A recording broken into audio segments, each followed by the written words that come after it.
ప్రపంచవ్యాప్తంగా ఉన్న భారత్ జట్టు అభిమానులు టీ20 ప్రపంచ కప్ 2024 టైటిల్ గెలిచిన ఆనందంలో మునిగిపోయారు. అయితే కెప్టెన్ రోహిత్ శర్మ టీ20 కెప్టెన్గా రిటైర్మెంట్ను ప్రకటించిన తర్వాత టీమిండియా తదుపరి కెప్టెన్ ఎవరు అనే చర్చ జరుగుతోంది.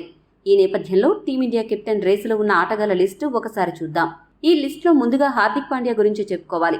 టీమిండియా టీ20 జట్టు కెప్టెన్సీ స్వీకరించడానికి ఈ ఆల్రౌండర్ ముందు వరుసలో ఉన్నాడు. టీ20 ప్రపంచ కప్ 2024లో జట్టుకు వైస్ కెప్టెన్గా ఎంపికయ్యాడు. ఈ ప్రపంచ కప్లో ఆల్రౌండర్గా కీలక పాత్ర పోషించాడు.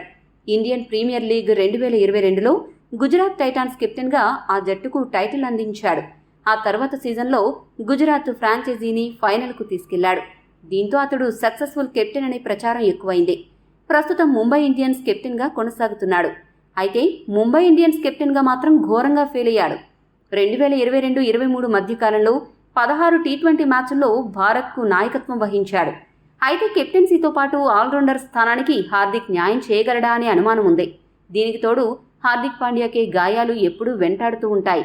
పాండ్యా ఓడిఐలో కీలక సభ్యుడు కావడంతో ఆల్రౌండర్గా 2 ఫార్మాట్లను ఎలా బ్యాలెన్స్ చేస్తాడో చూడాలి. ఈ లిస్టులో ఉన్న రెండవ ఆటగాడు సూర్యకుమార్ యాదవ్. సూర్యకుమార్ ప్రపంచంలోని ప్రముఖ టీ20 బ్యాటర్లలో ఒకడు. మిడిల్ ఆర్డర్లో పెను విధ్వంసం సృష్టించగలడు.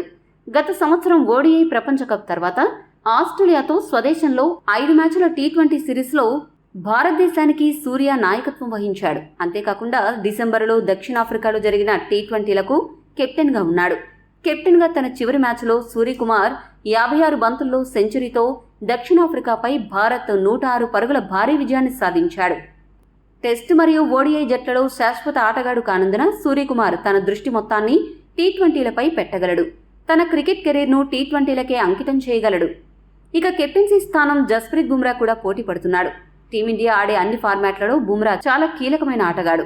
అతనికి పరిమితమైన కెప్టెన్సీ అనుభవం ఉన్నప్పటికీ గేమ్ని అంచనా వేసి మంచి నిర్ణయాలు తీసుకోవడంలో సిద్ధహస్తుడు అనే పేరుంది.